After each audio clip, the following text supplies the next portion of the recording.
Bueno, tendrán ustedes que tener paciencia conmigo, como también quienes me acompañarán en este panel, porque yo jugaré un doble papel de expositor y moderador. Los invito a pasar. María Esperanza Casullo, politóloga de nacionalidad argentina.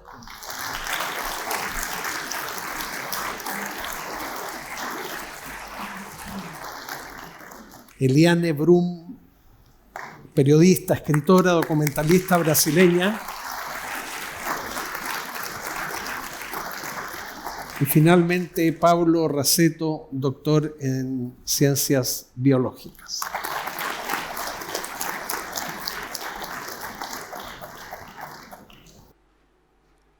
Bien, lo que querría decir yo en primer lugar, ¿por qué será que hombres y mujeres que vivimos juntos en sociedad tendríamos que preguntarnos acerca de quién debe gobernar la sociedad? Entendiendo por gobernar alguien que tenga poder para tomar decisiones vinculantes para todos quienes forman parte de una sociedad. La pregunta acerca de quién debe gobernar la sociedad tiene inequívocamente un hálito autoritario, puesto que ¿por qué alguien tiene que gobernar? ¿Por qué alguien tiene que gobernarnos? La respuesta, sin embargo, me parece a mí, es bastante simple, porque además de las muchísimas decisiones individuales que felizmente cada persona puede tomar en ejercicio de su autonomía, por ejemplo, contraer o no matrimonio, tener o no descendencia, estar hoy aquí en este teatro o apostando a los caballos en el hipódromo. Además de esas muchísimas decisiones individuales, la vida en común exige que se tomen decisiones colectivas, decisiones que resultan vinculantes y obligatorias para todos los miembros de la sociedad, como por ejemplo, qué impuestos habrá y quiénes tendrán que pagarlo, o cuánto del presupuesto de un país va a gastos de defensa, cuánto a educación, cuánto a salud. Entonces, me parece a mí no es posible eludir la pregunta acerca de quién deba gobernar, y las distintas formas de gobierno que conocemos dan algún tipo de respuesta a esa pregunta. Claro, la monarquía responde de una manera tan sencilla como debe gobernar uno solo, aquel que está ligado por vínculos de sangre con el gobernante anterior. La aristocracia responde, deben gobernar no uno, sino unos pocos. ¿Quiénes? Los más capacitados, los más idóneos, los mejores. La democracia, sin embargo, da una respuesta bastante más atrevida, sobre todo usando la palabra atrevida en el mejor de los sentidos. La democracia dice, no tengo la menor idea de quién deba gobernar. No puedo decir a priori quién deba gobernar, de manera que podrá hacerlo todo aquel, cualquiera que en elecciones que cumplan determinadas condiciones obtenga para sí la mayoría, lo cual produce una cierta identificación, ¿cierto?, entre gobernantes y gobernados, porque la democracia lo que afirma en el fondo es que las decisiones de gobierno, además de que las puede tomar cualquiera que gane para sí la mayoría, respetando, por cierto, los derechos de la minoría, deben ser tomadas con participación directa o indirecta de los mismos que van a quedar sujetos o vinculados a esas decisiones, directamente como acontecía en la democracia de los antiguos, indirectamente como acontece en la democracia moderna, aunque en la democracia moderna pueden y deben haber mecanismos o modalidades excepcionales de democracia directa. No es el caso de nuestro país, desde luego. En ese sentido, la democracia moderna es representativa, es participativa y es deliberativa. Es representativa porque opera a través de representantes, nuestros concejales, los alcaldes que elegimos, los miembros de los consejos regionales, los diputados, los senadores, el presidente de la República. Es, a su vez, participativa porque, llegados a cierta edad, todos podemos participar o postular elecciones de elección popular y a la vez todos podemos participar en las votaciones sabiendo que el voto de cada cual tiene el mismo valor, o sea, contará siempre por uno. Y la democracia, en fin, es deliberativa porque todas las fuerzas políticas que rivalizan por el poder en la sociedad concurren, sin es que se pueda excluir a ninguna, al espacio público donde se encuentran, entran en conversación, se confrontan pacíficamente, tratan de dar razones y de escuchar las razones de los demás, pueden convencerse con motivo de ese encuentro y esa conversación. Si no se convencen unos a otros, pueden llegar a algún tipo de acuerdo o transacción, y cuando el acuerdo o transacción se tornan imposible, la democracia echa mano de la regla de la mayoría, como bien sabemos. Pero claro, la democracia hoy en el mundo, lo sabemos, pasa por horas difíciles, más bien días difíciles o años difíciles, ciertamente, porque hay una crisis de la democracia, esto a nivel planetario, o quizás más que una crisis, su decadencia definitiva como forma de gobierno o su colapso. Y ello es porque, creo yo, se han debilitado gravemente en la mayoría de los países cada una de esas tres características antes señaladas: la representatividad, la participación, la deliberación. Los representantes se han alejado de sus representados, cuando no, lo que es mucho peor, ciertamente se han corrompido. En cuanto a la participación, esta va a la baja, al parecer de manera irreversible. Las personas no quieren siquiera participar en las elecciones periódicas, que son propias de toda democracia, aunque claro, no la agotan. Y la deliberación, tanto entre los agentes políticos de primera línea, digamos la clase política, pero también entre los ciudadanos, la deliberación se ha empobrecido, me parece a mí, enormemente, tanto desde el punto de vista del lenguaje, que ya es bastante grave el empobrecimiento del lenguaje en la actividad política, cuanto desde el punto de vista de sus contenidos. Se ha perjudicado también la democracia en el planeta, creo yo, porque siendo un régimen político, ha hecho una alianza que dura ya hace muchísimo tiempo con un sistema económico, el llamado capitalismo, pero con un capitalismo no a secas, sino con un capitalismo neoliberal, diría yo, un capitalismo reforzado por una doctrina, el neoliberalismo, que es mucho más que una doctrina económica. Entonces lo que tendríamos hoy, con distintos énfasis según los países, los tipos de gobierno, las mayorías que se forman, un capitalismo neoliberal hegemónico. Y aclaro que cuando empleo esas palabras no las empleo de una manera peyorativa, sino descriptiva. Si nos hacemos cargo, avanzo, de la palabra gobernanza, entendiendo por gobernanza la calidad de las funciones que realiza el Estado y el grado de confianza que se deposita en el Estado a propósito del cumplimiento de sus funciones, obviamente que la gobernanza también en el mundo está muy a contrapié. Podemos ciertamente de alguna manera medir la gobernanza, cuánta gobernanza hay en cada país, y el Programa de Naciones Unidas para el Desarrollo Humano tiene unas varias características del buen gobierno que nos pueden servir para determinar cuán bien o cuán mal está la gobernanza en los países. No está bien en la mayoría, me parece a mí, y generalmente se responsabiliza de ello al populismo. María Esperanza ha trabajado muy bien ese tema y quizás se puede referir a eso, pero aunque yo tengo para mí que, sin perjuicio del efecto del populismo en la mala calidad de la gobernanza, yo le atribuyo más importancia intuitivamente a la corrupción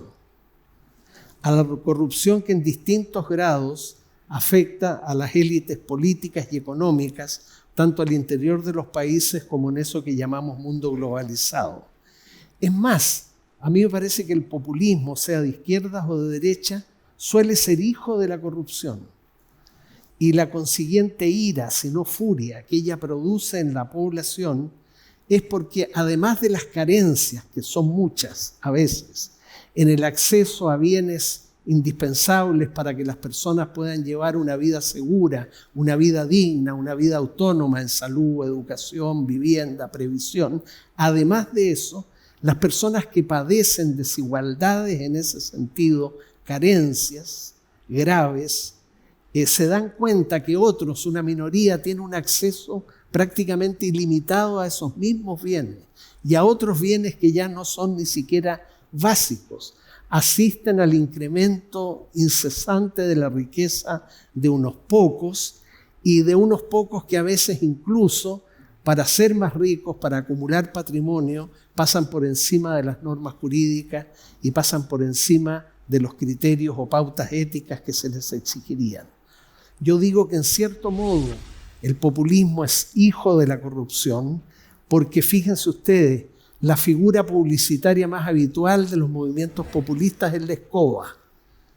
Los populistas dicen que siempre vienen a barrer a los corruptos y también a los expertos, incluidos los intelectuales que los puedan haber asesorado. Bien, hay ciertos criterios objetivos para evaluar la gobernanza. Yo quería así colocar una leve prevención.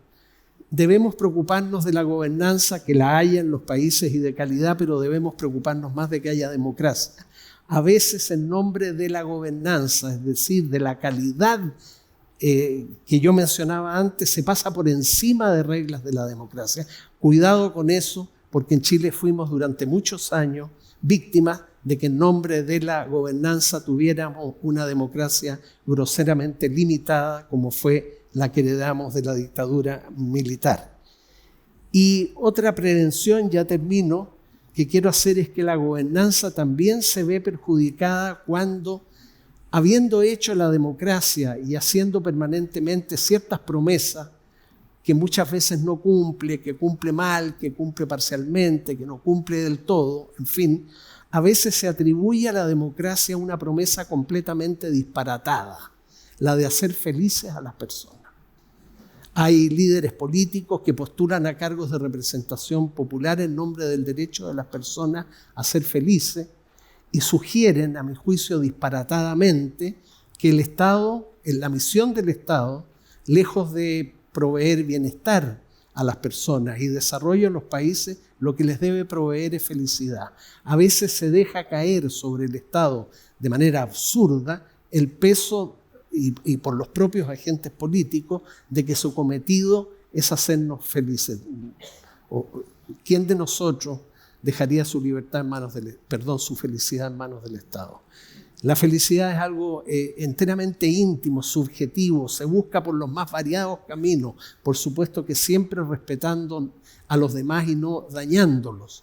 Pero cuidémonos también de ese discurso que va progresando en el mundo, me doy cuenta, en boca de políticos que lo que prometen es felicidad. Si no son capaces de proveer desarrollo a los países, si muchas veces no son capaces de proveer bienestar a las personas, ¿a qué diablos andan por el mundo prometiendo felicidad?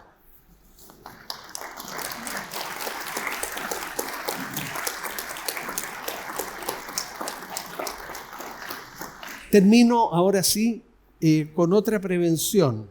Yo dije al comienzo, y estoy convencido de ella, de la pertinencia e inevitabilidad de la pregunta acerca de quién debe gobernar la vida en común. No podemos arrancarnos de esa pregunta. Nadie querría que alguien mandara, pero no podríamos vivir en sociedad si no hubiera alguien que tomara ese tipo de decisiones vinculantes, obligatorias para todos.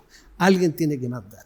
Pero aceptar esa inevitabilidad y pertinencia de la pregunta acerca de quién mandará, quién gobernará, no me hace estar de acuerdo con quienes piensan que la función de mandar y obedecer es la función decisiva en toda sociedad y que la más ligera o leve duda o vacilación en la respuesta acerca de quién manda en el mundo es el comienzo de la debacle.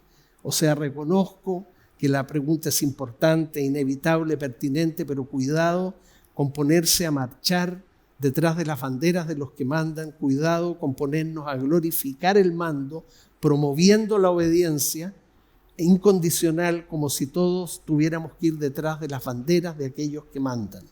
Termino. Existen modalidades de desobediencia al derecho por razones morales. Las modalidades más habituales de desobediencia al derecho por razones morales son la protesta, la objeción de conciencia, la desobediencia civil, la desobediencia revolucionaria y la desobediencia anarquista. No puedo explicar cada una de ellas, pero yo creo que al nombrarlas ustedes se hacen una idea al respecto. Por cierto que un demócrata no puede estar de acuerdo con la desobediencia revolucionaria y menos con la desobediencia anarquista sin dejar de ser demócrata. Pero un demócrata siempre tendría que mirar con buenos ojos la protesta como forma de desobediencia al derecho y desde luego también la objeción de conciencia, pidiendo que el derecho la autorice en más casos de los que normalmente la autoriza. El punto es qué hacemos con la desobediencia civil. Seamos realistas, no digo sensatos. El derecho no puede autorizar la desobediencia civil. Puede autorizar la protesta, puede y debe autorizar la objeción de conciencia. No puede autorizar la revolucionaria y la anarquista, pero con la desobediencia civil tampoco, diría yo, la puede autorizar el derecho sin contradecirse. Pero ojo, eso no significa que de pronto la desobediencia civil en un país pueda ser una cosa beneficiosa para que ese derecho democrático que no la autorice despierte de su letargo. Bueno, yo me estoy metiendo en problemas, sobre todo en esta última parte, de manera que termino y dejo con la palabra a María Esperanza. Bueno, muchas gracias. Si no, vamos pero lo había reemplazado más temprano. Gracias por la invitación a este fascinante congreso. Yo soy politóloga, soy argentina, del otro lado de la cordillera, de la Patagonia, y vengo acá a hablar. La verdad es que escuché muchas de las presentaciones, me parecen fascinantes. Yo vengo a hablar de algo muy, muy, muy low-tech y muy, muy, muy, muy antiguo, que son las historias en política, el papel que tiene la narrativa y que tienen los relatos y cómo, en definitiva, gobernar, como dice la presentación, también es contar historias. Yo estudio populismo y una cosa que noté, leyendo y analizando, yo analizo discurso político, o sea, analizo las palabras que decimos cuando hacemos política, porque la política es una actividad fascinante, es una tal vez de las que quedan actividades humanas en donde la palabra, el hablar y el hablar en público sigue siendo muy importante. Y pensamos o creemos que las palabras que decimos en el espacio público tienen la capacidad de cambiar nuestras vidas. Y una cosa que noté analizando discursos de muchas presidentas y presidentas en Latinoamérica y en el mundo es que tienden a utilizar un género que es el género narrativo. La ciencia política estudiamos instituciones, votaciones, qué pasa en el Congreso, federalismo, pero yo sostengo que la ciencia política también tiene que analizar como una variable importante qué cuentos, qué relatos y qué historias nos contamos a nosotros mismos. En particular, me interesa a mí un tipo particular de relato. Cuando yo digo relato, me refiero a un género narrativo que es un cuento, que en donde se cuenta una historia que tiene un héroe, que sucede en el tiempo y tiene un principio, un medio y un final. No existe comunidad humana, esto nos lo dicen los y las antropólogas desde hace mucho tiempo, no existe comunidad humana que no se dé a sí misma un mito fundacional, que cuente su propio origen, quiénes somos, de dónde venimos, por qué somos hermanos. En la primera obra escrita de teoría política, que es La República de Platón, ahí mismo Platón inventa un mito que es el mito de los metales, y eso le permite responder dos cosas. ¿Por qué somos hermanos? ¿Qué nos une a los que somos hermanos? Pero ojo, ¿qué nos diferencia a los que somos hermanos de los que no pertenecen a nuestra familia política? Entonces, estos mitos siempre determinan o crean una frontera entre un nosotros y un otro. Los mitos articulan identidades y diferencias. Todos acá somos muy distintos, ¿no? Todos ustedes son distintas edades, géneros, proveniencias, clases. Sin embargo, todos se reconocen como chilenos, como en mi país nos reconocemos como argentinos. ¿Qué son los argentinos? ¿No? Eso es un ejemplo de mito político. Mi país y esto y el Estado nosotros también lo sabemos, que el Estado tiene los gobiernos y los estados tienen una gran responsabilidad y una de sus tareas fundamentales en contestar esta pregunta. El Estado argentino y los diferentes gobiernos todo el tiempo están contestando la pregunta ¿qué somos los argentinos? Los y las argentinas y argentinos. Y acá voy a dar algunos ejemplos. Algunos de los mitos fundacionales argentinos. Los argentinos bajamos de los barcos. Se supone que todos los argentinos somos inmigrantes. O descendientes de inmigrantes, de italianos, de españoles. Argentina es el granero del mundo. Esto es lo que los argentinos en la escuela nos cuentan todo el tiempo. La Argentina productora de vacas, la Argentina productora de cereales. Hay un mito que me interesa mucho que es la conquista del desierto. Yo soy patagónica. Y la campaña militar con la cual el Estado argentino integra el territorio patagónico a la comunidad política de la Argentina en el año 1880 se denomina oficialmente la conquista del desierto. Claro, esto, fíjense qué interesante. Yo decía, los mitos generan identidades y diferencias. Cuando uno habla de la conquista del desierto está diciendo que la Patagonia era un desierto antes de que llegara el Estado argentino, ¿no? Pero en la Patagonia había un montón de gente viviendo, comunidades indígenas en su mayoría, pero también migrantes criollos que venían de Chile. En mi provincia, en Neuquén, durante muchísimo tiempo había mucho más contacto y conocimiento en la cordillera con Chile que con Buenos Aires, que queda a 1.600 kilómetros de distancia, ¿no? Y los argentinos somos todos europeos. Esto lo dijo en el año 2018 nuestro entonces presidente Mauricio Macri, que dijo literalmente en Sudamérica somos todos europeos, ¿no? Esto claramente es un mito de origen. Involucra pensarnos en una identidad que tiene que ver con una presunta herencia europea y articular una diferencia, que es una diferencia con aquellos que no se reconocen en esa identidad europea. Como yo les contaba, yo estudio populismo y me pareció muy interesante que los discursos de los líderes populistas utilizan estos relatos todo el tiempo. Pero sin embargo, hay otros relatos. El principal relato que hoy por hoy es el otro del relato populista es el relato tecnocrático. Ambos tienen héroes, ambos imaginan adversarios y ambos imaginan diferentes proyectos de futuro, ¿no? En el relato populista, el héroe es un héroe colectivo, es el pueblo. Y el pueblo está unido a través de una sensación de injusticia y de daño. Alguien lo dañó, en general una élite. Y es necesaria una lucha colectiva para vencer, para derrotar a esa élite. En el relato tecnocrático, ¿quién es el héroe? Es el experto, ¿no? ¿Y quién es el antagonista? Es la ignorancia, la falta de razón, las emociones en política. Esto es muy antiguo, esto lo articuló por primera vez Immanuel Kant en el siglo XVIII. Y en el relato populista, el horizonte es un cambio político, la perspectiva, lo que se busca. En el relato más tecnocrático, el horizonte es el mejoramiento muy gradual de lo existente.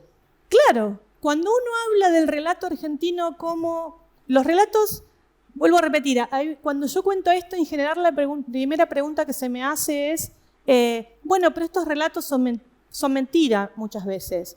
Estos relatos son todos mentira y estos relatos son todos verdad.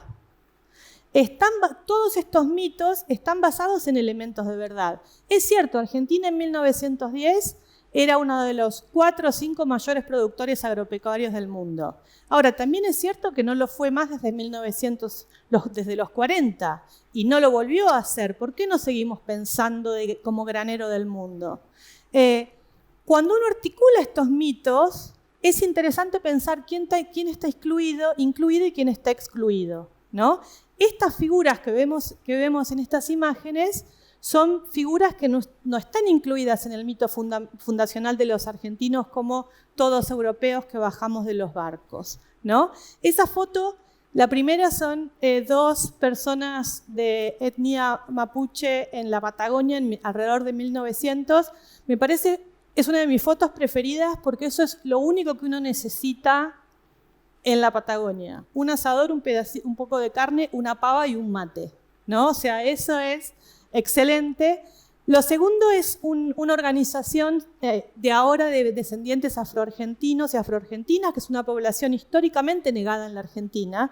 Argentina tenía más de un 30% de población afrodescendente que fue absolutamente negada de todos los relatos oficiales.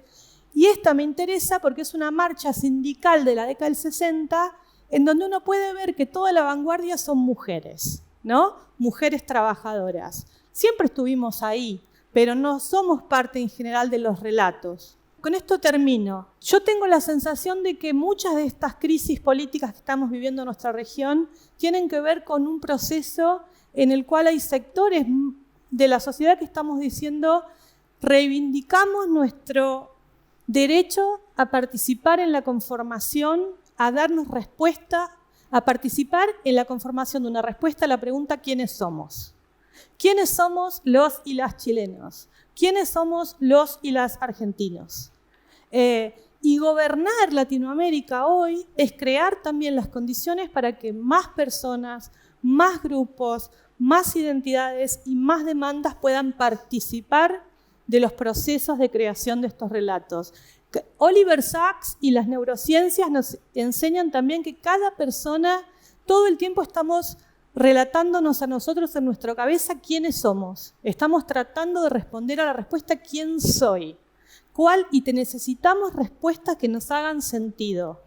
Y me parece que políticamente también es así. Me parece que la crisis de estos relatos y narraciones nos genera mucha angustia, pero en realidad es una invitación a pensar nuevos relatos, nuevas historias y nuevos héroes colectivos. Muchas gracias.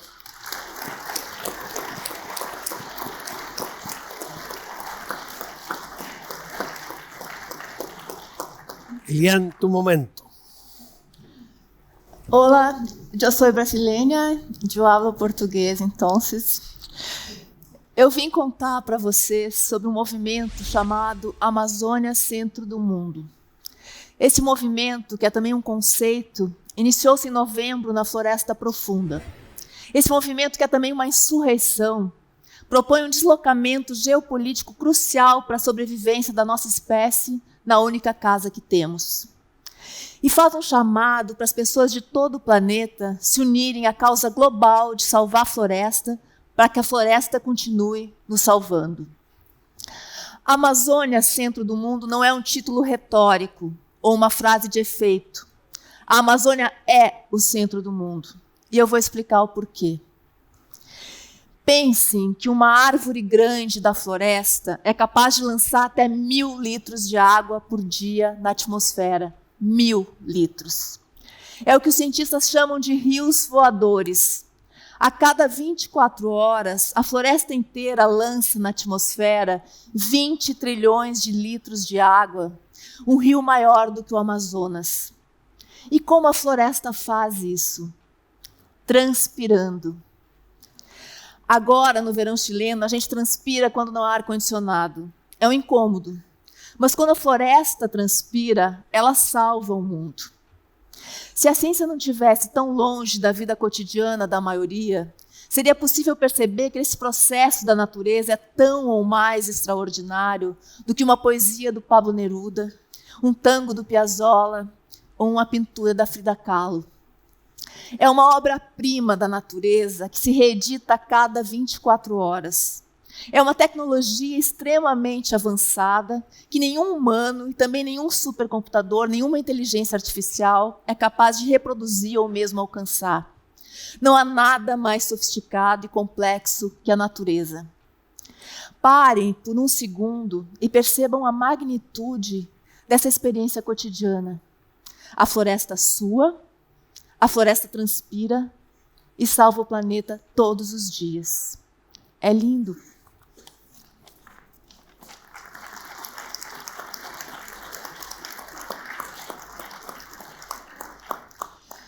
Mas esse processo vital, extraordinário, está ameaçado hoje mais do que nunca por humanos, especialmente por alguns humanos. Nesse momento, o maior vilão da Amazônia é o antipresidente Jair Bolsonaro, um homem que governa contra o governo. Desde a campanha eleitoral, Bolsonaro e seu grupo deixaram claro que seu principal projeto de poder é abrir as terras protegidas da Amazônia para a exploração, transformar a floresta em pasto para gado, latifúndio de soja, cratera de mineração, grandes hidrelétricas, estradas e ferrovias. As chamas que devoraram porções da floresta em agosto e a explosão do desmatamento são resultado de ações ativas de desproteção da Amazônia e de autorização do antidemocrata para destruí-la. Nossa espécie, que sempre temeu a catástrofe, tornou-se a catástrofe que temia. Os humanos se tornaram uma força de destruição capaz de alterar o clima do planeta. Os cientistas apontam que temos menos de uma década para realizar políticas públicas capazes de manter o aquecimento global em 1,5 graus até o final desse século. Se continuar nesse ritmo, porém, o planeta vai aquecer 3 ou até 4 graus, o que vai significar uma mudança radical na vida que a gente conhece. E pode significar a morte de milhões de seres humanos, além da extinção de espécies que nada fizeram para alterar o clima da Terra. Nós todos aqui precisamos compreender muito claramente que sem a Amazônia regulando o clima do planeta, não há possibilidade de controlar o superaquecimento global. O Brasil tem 60% da Amazônia em seu território. Se o ritmo de destruição imposto pelo antidemocrata Jair Bolsonaro continuar, a floresta poderá chegar ao ponto de não retorno entre 10 e 20 anos. O maior desafio da trajetória humana está sendo vivido no momento em que o Ocidente testemunha a crise das democracias. Os déspotas eleitos assumiram o poder em vários países, inclusive no meu. Alguns veem nisso um azar. Eu acredito que entre as várias causas para a eleição de homens como Trump e Bolsonaro, uma das mais importantes é justamente a crise climática. Mesmo que as pessoas não sejam capazes de nomear, a crise climática determina o que podemos chamar de novo mal-estar da civilização. As pessoas dão outro nome à angústia que sentem nos seus ossos, aquela que leva ao doping generalizado com drogas legais como antidepressivos e ansiolíticos. Mas o nome dessa angústia, eu acredito, é crise climática.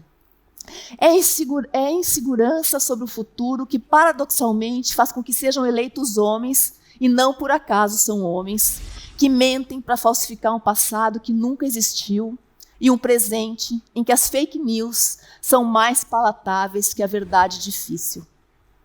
Mas prestem atenção. As pessoas não estão inseguras pela incerteza do futuro. É exatamente o contrário disso. Até a crise climática, o que sempre nos deu esperança foi justamente a indeterminação do futuro. Se o futuro é indeterminado, podemos disputá-lo. Podemos lutar por todo tipo de utopia pessoal e coletiva. A crise climática, porém, determinou o futuro. Nós hoje conhecemos o futuro e ele será ruim. O que disputamos hoje, e esse é o desespero das milhões de crianças e adolescentes que ocupam as ruas pelo clima, é se o futuro será apenas ruim ou francamente hostil. E acreditem, essa é uma enorme diferença. É exatamente sobre essa diferença que eu vim conversar com vocês. Sem a floresta amazônica, o futuro será hostil. E será hostil porque o coração do planeta estará destruído. O que os adolescentes que têm ocupado as ruas do planeta dizem aos adultos? Eles dizem, literalmente, parem de cagar no nosso futuro. Porque, infelizmente, a atual geração de adultos, a minha e a de muitos de vocês aqui, assim como antes nossos pais e avós, estão cagando no futuro dos seus filhos. Esse é o pânico totalmente justificado das novíssimas gerações que terão que viver num planeta hostil e testemunham os adultos ou negando ou paralisados diante da catástrofe em curso. Pela primeira vez, os filhotes são obrigados a salvar o mundo que seus pais estão destruindo. Essa inversão na lógica do que é ser pai e do que é ser filho tem repercussões que a gente recém está começando a perceber. Ela está mudando, inclusive, o conceito de infância. Sobre a crise climática, dizem que estamos todos no mesmo barco. É mais uma das mentiras que nos contam. Uns poucos, justamente os que tomam as decisões, têm um transatlântico de luxo ou um iate. A maioria tem um barquinho de papel. A crise climática é tanto resultado da desigualdade social, racial e de gênero, quanto um reprodutor e ampliador das desigualdades. As populações mais afetadas serão as que menos contribuíram para o colapso do planeta. Os que sofrerão mais e sofrerão primeiro serão os mais pobres, os negros e as mulheres. É o que a ONU chama de apartheid climático, e ele já começou. É por isso que os países ricos, os maiores emissores de carbono, fecham cada vez mais suas fronteiras e planejam muros e barreiras de todo tipo. Diante da crise climática, querem transformar sua parte do globo em um condomínio fechado. É fácil adivinhar quem ficará de fora. Vale lembrar que a base, nem sempre nomeada, de muitos dos protestos que explodiram no mundo nessa última década, também aqui no Chile, é um novo estágio de violência do capitalismo intimamente ligado à emergência climática, intimamente ligado à destruição da Amazônia. Hoje, são os povos da floresta que lutam quase sozinhos para salvar a Amazônia e para salvar todos nós. Eles tentam barrar a destruição da Amazônia literalmente com os seus corpos. E muitos são exterminados à bala. Essas pessoas não são abstrações. Elas têm nome, elas têm família, elas têm história. Elas sangram. São Paulino, Raimundo e Firmino, indígenas do povo Guajajara, que patrulhavam a floresta e foram assassinados em novembro e dezembro. É Erasmo, paraplégico, que lidera 300 famílias de pequenos agricultores e teve que se esconder no final do ano para não ser morto. É Socorro de Barcarena, descendente de escravos, que foi estuprado aos 14 anos por estrangeiros de olhos azuis que vieram fazer mineração na sua terra e hoje luta contra uma mineradora norueguesa que contaminou o rio, enquanto sofre com um câncer possivelmente provocado por essa mesma contaminação. É Maria Leusa Munduruku, que com um bebê pendurado no seio resgatou junto com seu povo, dias atrás, os corpos de seus mortos arrancados do lugar por uma hidrelétrica. É Juma Chipaia, é Davi Yanomami, é Raoni. Nós todos aqui temos uma dívida com os povos da floresta, porque sem eles não haveria floresta. É urgente que nos coloquemos ao lado deles, que façamos da floresta a causa comum global. Assim como no século XX, a grande batalha da humanidade foi a luta contra os fascismos, hoje a grande batalha das humanidades, no plural, é pela Amazônia. E eu não falo aqui como alguém que faz apenas discursos em ambientes seguros, como esse. Eu cubro a Amazônia há mais de 20 anos como jornalista e há quase 3 anos deixei São Paulo e fui morar em Altamira, a cidade mais violenta da Amazônia, por compreender que precisava lutar ao lado dos povos da floresta, ser liderada pelos povos da floresta. E é de lá, do epicentro da destruição da floresta, que eu venho reivindicar, junto a vocês, o reconhecimento da centralidade da Amazônia e o reconhecimento da luta pela Amazônia como a grande batalha desse momento histórico. O indivíduo, o um, só pode contar como um. Nessa época de nacionalismos de ocasião, temos que derrubar todos os muros que nos separam e nos tornar um mais um mais um mais na única casa que temos. Sem a maior floresta tropical do mundo, o futuro seguirá tragicamente determinado. Precisamos lutar juntos para que o futuro volte a ser indeterminado. Então, poderemos voltar a imaginar um futuro onde possamos e queiramos viver. Muitas graças.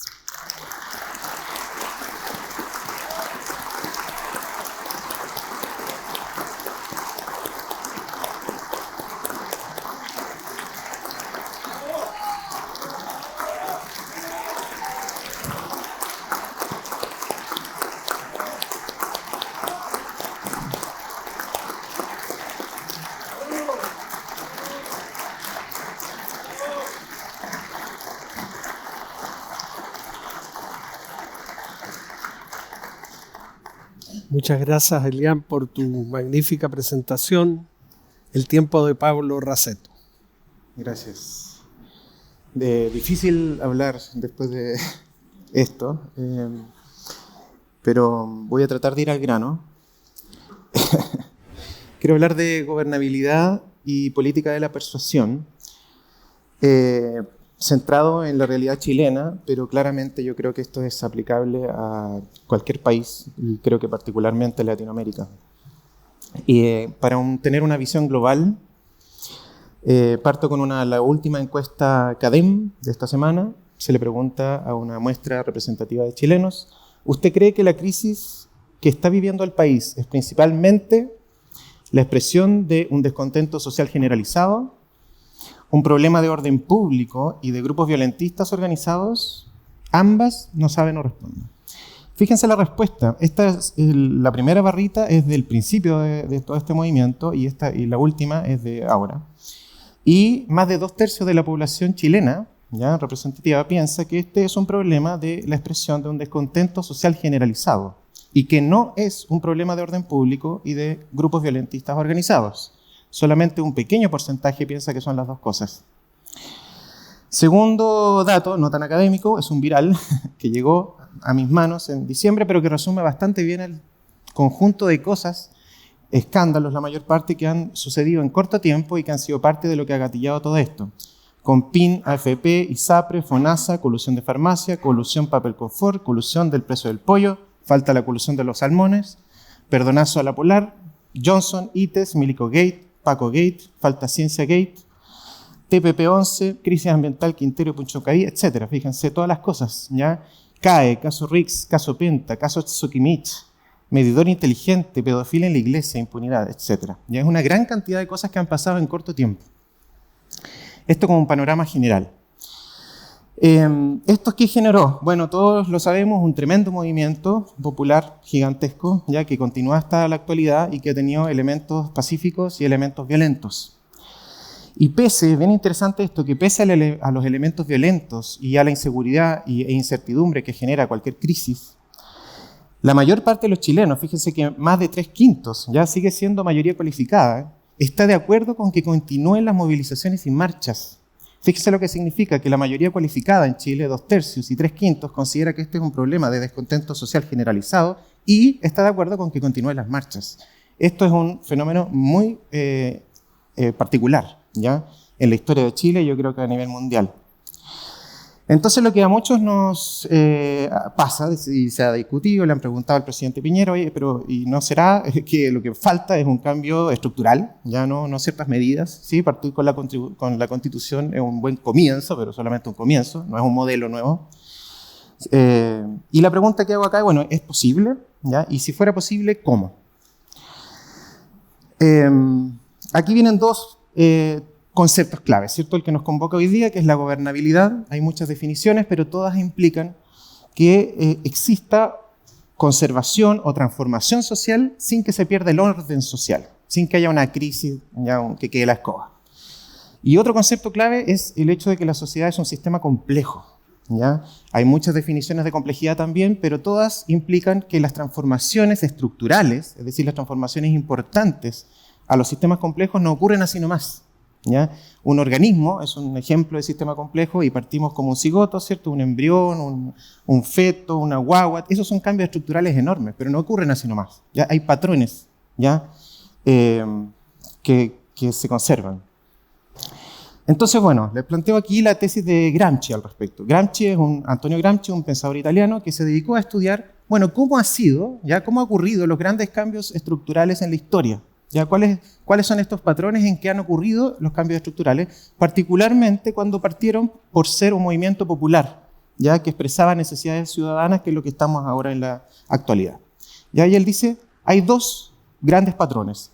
Normalmente lo que pasa cuando el movimiento popular intenta transformar la sociedad, ¿ya? Y por lo tanto se enfrenta normalmente al Estado y por lo tanto a la clase política, lo que sucede cuando lo hace de manera solitaria, por así decirlo, es que son vencidos o reabsorbidos por el sistema, o cooptados por un subconjunto de la clase política. Pero, dice Gramsci, pone un montón de ejemplos, y podemos hablar de eso si es que nos queda tiempo, cuando los movimientos populares se unen a un modelo de alta cultura, ¿ya? Es decir, cuando una élite intelectual propone un modelo y esto se junta con el movimiento popular, y además él propone que tienen que haber organizadores o divulgadores que le llama intelectuales orgánicas, esa es la forma en que los cambios logran ocurrir, ¿ya? Todos los casos, dice él, en donde han habido cambios estructurales resultantes de un movimiento popular que han sido exitosos, han ido acompañados con un modelo generado por un grupo típicamente de intelectuales en la Ilustración, ¿cierto? Era Rousseau, Montesquieu, Condorcet, todos estos personajes que inventaron. Fíjense que cambiaron desde un sistema monárquico, ¿cierto? Clerical y con nobleza, cambiaron a un sistema con república, con 3 poderes del Estado. Toda esa teoría fue una teoría, ya que propusieron estos pensadores. Y el movimiento popular se unieron con ellos y cambió la estructura social. Bien, entonces la pregunta es, bueno, en esos casos, ¿cómo cambian las cosas? ¿Ya? Y hay 3 formas de cambio, ¿ya? Por la fuerza, cuando se tiene, supongamos que tenemos el movimiento popular, que lo tenemos en Chile, y supongamos que tenemos el modelo, ¿ya? El modelo alternativo. ¿Ya? Yo particularmente defiendo, con mis colegas, defendemos un modelo que se llama solidarismo, ¿ya? Pero podría ser otro modelo. ¿Qué pasa si tuviéramos los dos, tenemos a los organizadores, divulgadores, tenemos todo el elemento? ¿Ya? ¿Cómo cambia la sociedad? ¿Ya? Hay 3 formas. La fuerza, la votación y la persuasión. Estas son las formas en que han cambiado modelos socioeconómicos o políticos en la historia, ¿ya? La fuerza, militar o por revolución popular, tiene distintas formas: la invasión, la guerra civil, los golpes militares. Bueno, desde el punto de vista de la gobernabilidad, no tiene nada de gobernabilidad, ¿cierto? O sea, el orden social se pierde totalmente, hay muertes, sufrimiento, etc. El segundo sistema es el de la votación. Pongamos que hacemos un partido solidarista y entonces queremos cambiar el sistema, entonces hacemos un nuevo partido. Esa es una posibilidad, pero en la actualidad la vamos a descartar también. ¿Por qué? Última encuesta PNUD, Chile, los chilenos confían nada o casi nada en los partidos políticos en un 95%. 95% de los chilenos confía nada o casi nada en los partidos políticos, ¿ya? Entonces, y hay más argumentos, ¿cierto? La vía del partido político no parece una tan buena idea en la actualidad. Lo interesante es que hay otra forma, ¿ya? Que existe desde antaño, pero que Gandhi ya le puso nombre, ya que es la política de la persuasión. ¿Ya? Gandhi le hablaba indio, así que le llamaba Satyagraha, que significa resistencia civil ética, ¿ya? Y él dice lo siguiente, son 3 cosas. Primero, quienes pretendan que se implemente la transformación, quienes sean políticos, sean ciudadanos, intelectuales, los que pretendan un cambio, primero no deben intentar tomarse el poder, dice Gramsci. Cuando uno se toma el poder, lo único que hace es que cambia a un sistema de dominación por el mismo sistema de dominación en que pone a alguien dominando que piensa más parecido a uno. Se mantiene el sistema de dominación. Lo que hay que hacer no es tomarse el poder, sino persuadir a los poderosos. ¿Ya? Él habla de cambiar la mente de los poderosos. Yo creo que es más preciso persuadirlos, ¿ya? El segundo punto que propone Gandhi es que los que pretendan el cambio tienen que partir por sí mismos y por sus cercanos, ¿ya? Lo que en la sabiduría popular se habla, predicar con el ejemplo. Y tercero, se deben usar técnicas de resistencia no violenta, ¿ya? O no violencia activa. Y hay, vean Wikipedia, Internet, casi 200 técnicas de resistencia no violenta, ¿ya? El ejemplo de las tesis es un súper buen ejemplo, ¿cierto? La acción pacífica que hicieron ellos han tenido bastante impacto, ¿ya? Es una forma de presionar pacíficamente. Con estos 3 elementos, uno dice ya, pero no será medio ingenuo esta historia, la típica impresión, pero suena bonito, pero ingenuo. Para nada, ya lo que quiero decir. Hay muchos casos de éxito de este tipo de transformación. Se transformó el sistema colonial en un sistema republicano en India, con el movimiento liderado por Gandhi, que fue literalmente esta forma. En Sudáfrica pasó exactamente lo mismo con Mandela, sin partidos políticos, sin el ganar por la fuerza. La implementación de derechos civiles, liderado por Martin Luther King en Estados Unidos, fue exactamente la misma estrategia política. Más antigua, la transformación del Imperio Romano en cristiano, ya que llevó a cambios políticos enormes, como por ejemplo abolir el rapto de niñas, abolir la crucifixión, limitar el trato a los esclavos y presos, etc. Fue un enorme cambio que también siguió el mismo esquema. Y, sin ir más lejos, lo más reciente han sido las 3 olas del feminismo, que han logrado muchos cambios políticos, y está logrando muchos cambios políticos sin pretender hacer el partido feminista que se va a tomar el poder y sin el uso de la fuerza. Así que, resumen, creo yo, lo que propongo es que, muy resumido, una forma viable, ¿ya?, manteniendo la gobernabilidad, de que un movimiento popular converja en la implementación de un nuevo modelo socioeconómico y o político en Chile u otro país, depende de 3 factores. Primero, que se elabore intelectualmente el modelo. Se necesita un modelo. No puede hacer un cambio estructural, aparentemente, por lo que hemos visto en la historia, sin un modelo. Segundo, el pueblo que conozca y adscriba los elementos principales del modelo. Y tercero, que se persuada a los políticos y a sus partidos, ya los que tienen el poder del Estado, intelectualmente, vivencialmente y por activismo pacífico, para que lo implementen. Esa es la tesis. Gracias.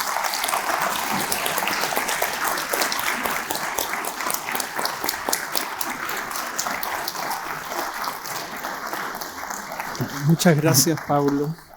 Lamentablemente, los organizadores del Congreso me piden que debemos ir terminando esta conversación porque hay paneles que deben seguir. Yo tenía algunas preguntas que hacerles para avivar una conversación entre los 3. Por ejemplo,